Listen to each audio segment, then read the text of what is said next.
ታምኔልና እንጥቀም ፎቶ ንቪድዮና ወሳኒዩ ንኣብነት ታምኔልና ብዛዕባ ዝሕዝን ዜና ኮይኑ ንሕና ተጠቐምናዮ ፎቶ ግን ዝስሕቕ እንድሕር ኮይኑ ግዜና ከሲርና ኣለና ማለት እዩ። ምክንያቱ ዝሪኦ ሰብ የለን።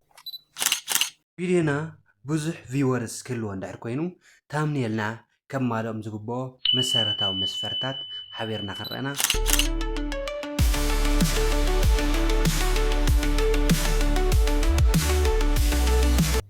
ሓደ ታምኔል ክበሃል እንድሕር ኮይኑ ከማልኦም ዝግብኡ መስፈርትታት ኣለዉ። እቶም መሰረታዊ መስፈርትታት ቅድሚ ምኻድና ግን ምናልባት ስለ ታምኔል ሰሚዕኹም ዘይትፈልጡ እንድሕር ሃልይኹም ኮንኩም ታምኔል ማለት ዝሰራሕናዮ ቪድዮ ናብ ዩቲዩብ ምስ ለቐቕናዮ ብላዕሊ ከም ሽፋን ዘገልግለና ማለት እዩ። ሰባት ናቲ ናይ ቪድዮና ሽፋን ብምርኣይ ክርእይዎን ዘይክርእይዎን ይውስኑ። በዚ መንገዲ ድማ ቪወርና ክውስኽን ዘይክውስኽን ናይ ታምኔልና ጽባቕን ዘይምጽባቕን ይውስኖ ማለት እዩ። እሞ ክቡራት ተዓዘብቲ ናብ ነጥብና ክንመጽእ ከለና ታምኔልና ከመይ ጌርና ንሰርሕ ምስራሕ ብቻ ኣይኮነን ማራኺ ዝኾነ ብጣዕሚ ብዙሕ ቪወርስ ከግንየና ወይ ከርክበና ዝኽእል ታምኔል ከመይ ጌርና ንስራሕ ዝብል ነጥቢ ኢና መበገስ ኢና። ስለዚ ናብቲ ዋና ክንከድ ከለና መጀመርያ ዝኾነ ቪድዮ ኤዲተር ካሊእ ኣፕሊኬሽን ምናምን ግደፍዎ እሞ መጀመርያ ዝኾነ ቪድዮ ኤዲተር ነምጽእ እሞ ንኣብነት እዚኣ ቪድዮ ኤዲተር እያ። ኣብዛ ቪድዮ ኤዲተር ምንም ካሊእ ታምኔል መስርሒ ግዛዕ ምዛዕ ከይተጠቐምና ከመይ ጌርና ታምኔል ከም ንሰርሕ ካብኡ ተወሳኺ እንታይ እዮም እቶም ታምኔል ክገብርዎ ዝኽእሉ ወይ ከዓ ቪድዮና ኸ ግድን ታምኔል ስለ ዘለዎ ብቻ ኣይኮነን ዝርአ ግድን ታምኔል ስለ ዝሰራሕናሎ ኣይኮነን ዝርአ እንታይ ደኣ እንተኢልኩም ታምኔልና ሓደ ታምኔል ከማልኦ ዝግብኦም መስፈርትታት ከማልእ ኣለዎ። ፍልይ ዝበለ ክኾን ኣለዎ። ፍልይ ዝበለ ታምኔል ክገብርዎ ዝኽእሉ ነገራት እንታይ እዮም ዝብሉ ንርአ። ቀዳማይ ዙም ኣውት ዝኾነ ምስሊ ክህልወና ኣለዎ። ዙም ኣውት ዝብለኩም ንኣብነት እዛ ምስሊ እዚኣ ትርእይዋ ኣለኹም ከምዚ ንኣብነት እንድሕር ኮይኑ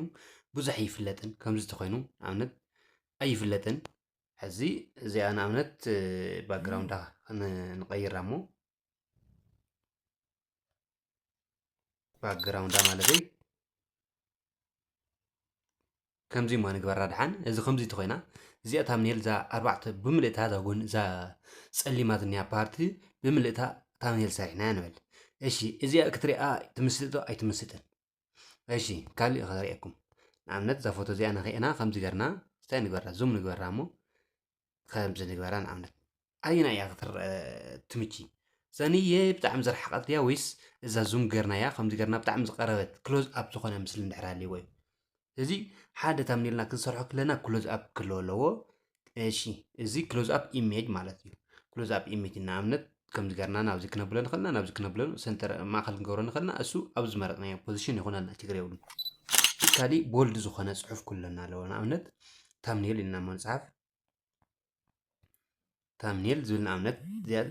ሒዘ ኣለኹ ማለት እዩ። እሺ እዚኣ ታምኔል ክሕዝ ከለኹ እዚኣ ህዚ ቦልድ ዝኾነ መሳጢ ዝኾነ ማራኺ ዝኾነ ፅሑፍ ክኾን እኒአዎ ማለት እዩ። ከም እትሪእዎ ዘለኹም ንኣብነት በቃ ቀይሕን ብጫን እዩ እኒኦ። ካሊእ እስኪ ካሊእ ዓይነት ክገብሮ ከለኹ እስኪ ቦርደሩ ሌብል እንተሃልይዎ ሌብል ሻዶው እንተድልይዎ ሻዶው በቃ ነቀያየርና ዝኾነ ብቻ ግን ድምቕ ኢሉ መሳጢ ዝኾነ ፅሑፍ ክህሉ ምግባር ሓደ እንትን እዩ ማለት እዩ። ንኣብነት እዚኣ ሕዚ ተሓይሽ ካብዛ ቀዳመይቲ ማለት እዩ። ግን እንታይ ሓንቲ ነገር ኣብዚ ክንሕዞ ዘለና ቦልድ ዝኾነ እንዲና ዘለና ምስ ቦልድነስ ከዓ እንታይ ተሓዘ ኣለዎ መሲልኩም ምስቲ ባክግራውንድ ተፃራሪ ክኾን እኒአዎ ዝፅሑፍና ማለት ተፃራሪ ንኣብነት እዚ ባክግራውንድ ናታይ እዩ እኒኦ ዝፅሑፉ እዚ ባክግራውንድ ናታይ ዓይነት እዩ እኒኦ ፀሊም ነገር ናይ ሓቀይ። ስለዚ ዝፅሑፍና ከ እንታይ ክኾን ኣለዎ ፃዕዳ ነገር ክኾን ኣለዎ ምክንያቱ ብጣዕሚ ክደምቕ እንተኮይኑ ማለት እዚ ፃዕዳ ዋላ እኳ ዘይኮነ ድሓን እዛ ሌብል ትብል ነጥፋ እያ እሞ ተሌብል ረእዋ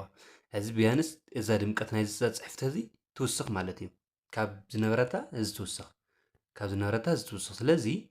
ታምኔል ክንሰርሕ ከለና ሓደ ከም ዝበልክኹም ክሎዝ ኣፕ ዝኾነ ምስሊ ክህሉ ኣለዎ። ካልኣይ ንፅሕፎ ፅሑፍ ቦልድ ክኾን ኣለዎ። እዚ ቦልድ ንኣብነት ዝፀሓፋ እዚ ክንመርፅ ንኽእልና ከመይ ዓይነት ፅሑፍ እዮም ዘለና ኢልና ክንመርፅ ንኽእልና ግን ቦልድ ብቻ ክኾን ኣለዎ። ብጣዕሚ ግዝፍ ኢሉ ግን በቃ ዝኾነ መሳጢ ነገር ክኾን ኣለዎ ማለት እዩ።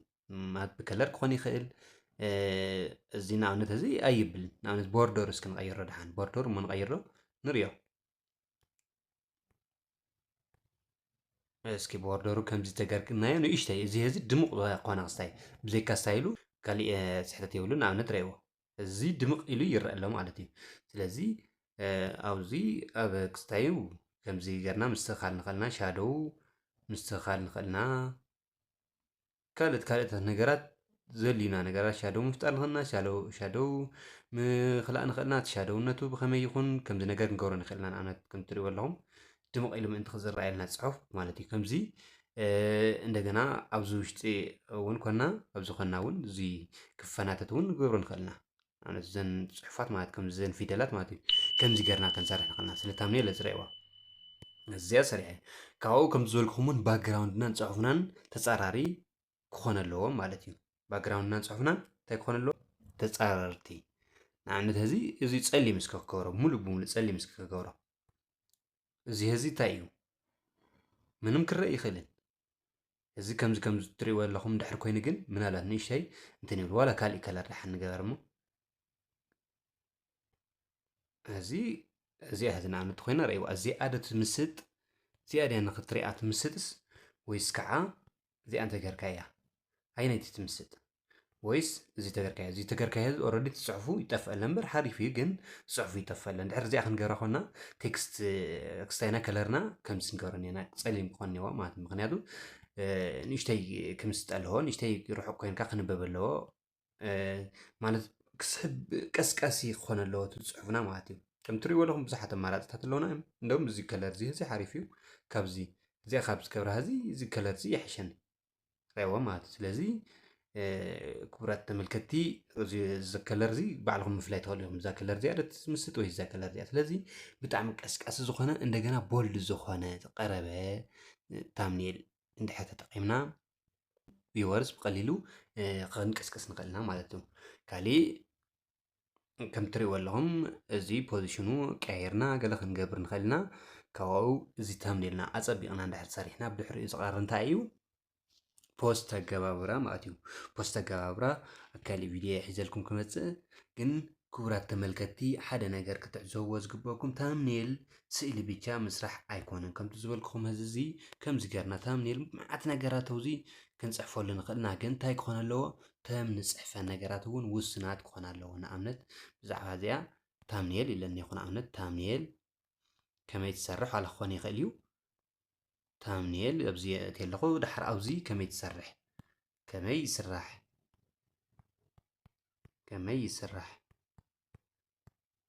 ስራሕ ኢለ ኣብዚ ፅሒፍ ኣለኹ ማለት ስለዚ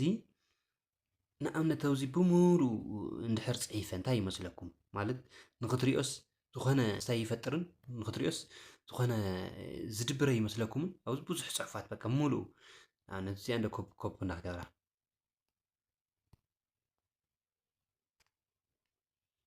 እሺ ዝረአዩ እዚ ድሓን ንኽፈልይዎ ከለራት መኽፈላለዮ ክንደይ ዝኣክል ፅሑፍ በቃ እዚ ተፈላለየ ፅሑፍ ኢልኩም ማሕሰብዎ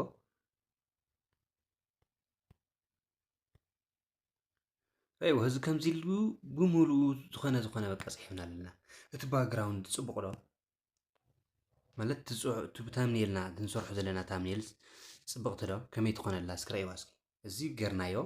ኣይሽካዎ ንቐንስ ከዓ እዚ ቀነስኩ እዚ ረእይዎ እዚ ኣስተኻኺለ ክቐምጥ እሞ ካብኡ እዚ መክበክዶ